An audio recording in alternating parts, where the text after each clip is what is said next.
should be without a smile.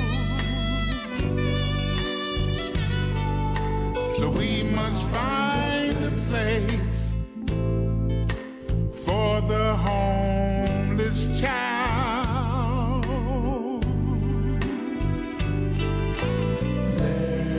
Let us not be greedy. Just remember there's a needy, and open up our doors from the mountain to the shore.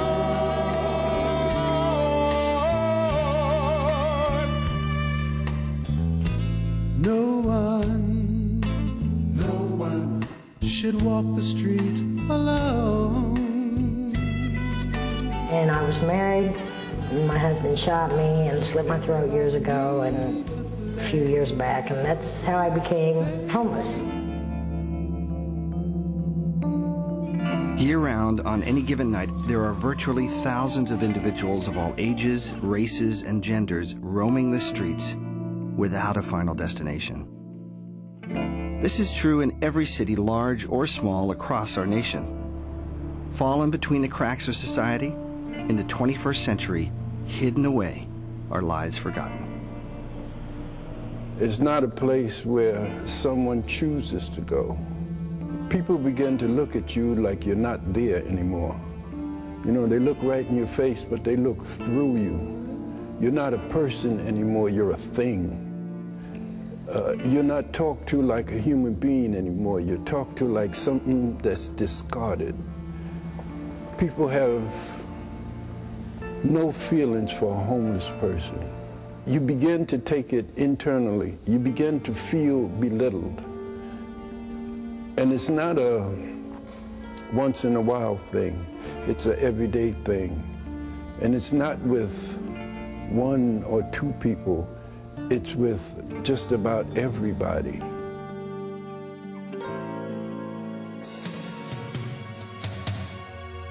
As I live my life. Defining homelessness is not a simple task. Understanding the root cause is the first step. But until one looks well into the heart of every human soul, we miss an opportunity to see ourselves in others. With our perceptions in the way, we lose the ability to truly hear a voice long silenced, allowing the invisible to become visible. Since 1996, the number of children for whom we provide shelter at Restart has increased by 1,200%. The fastest growing segment of the homeless population is children.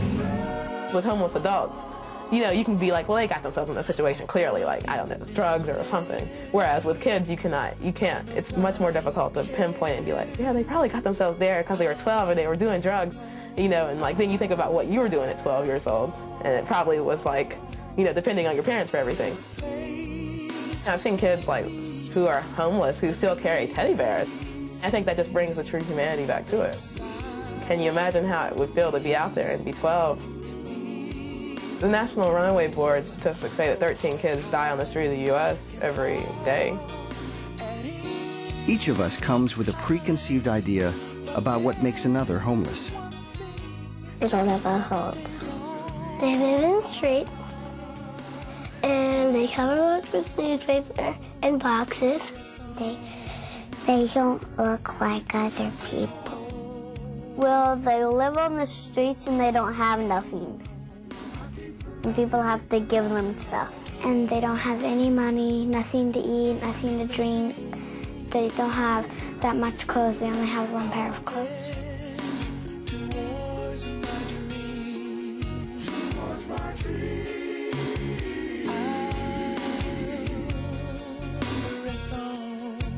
A portrait of a single man on any given street corner holding a cardboard sign with irregular lettering that reads, "Will work for food," or "just plain hungry," seems to be the visual image that comes to mind to most of us.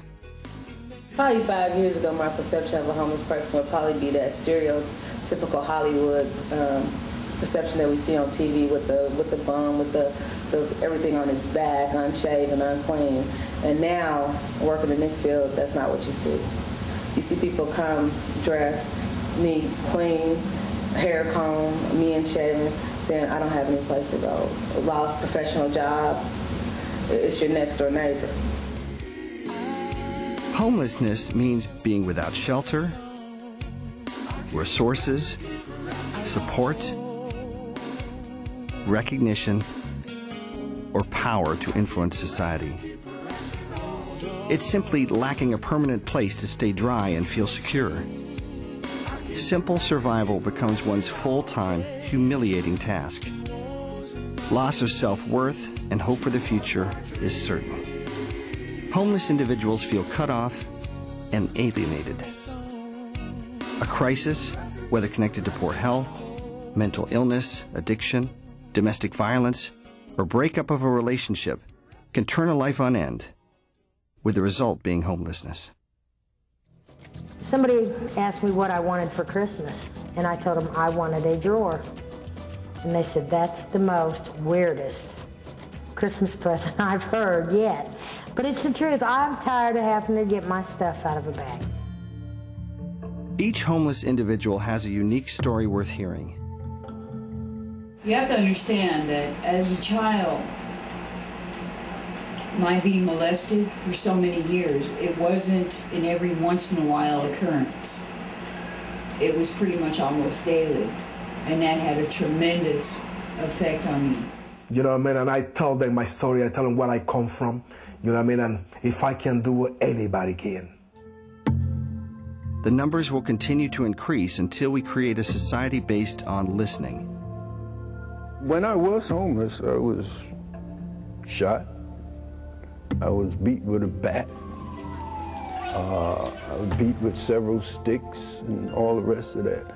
But still, I managed to come through. And I attribute that to God had his hand on me. He had something for me to do, and it wasn't to die a homeless man. We must renew our compassion towards those on the streets and understand that the littlest of acts can move another's entire life to a higher level. Getting involved will make a difference, not only in another's life, but also in your own. To take a stand and then take action, without a doubt, will change the world. You're here because it's your turn to take action. Show the world that you love somebody. Take my hand, be free. We all can make a difference. Show the world that you love somebody. Let's make a difference, you and me. Doesn't cost anything but our time. There are people out there without a place to go. Let's find the time to share. But you just hold out your hand and give what you can, and you receive. With everyone we know. After all is said and Now it's time to do something about it. Get up and go. Be somebody.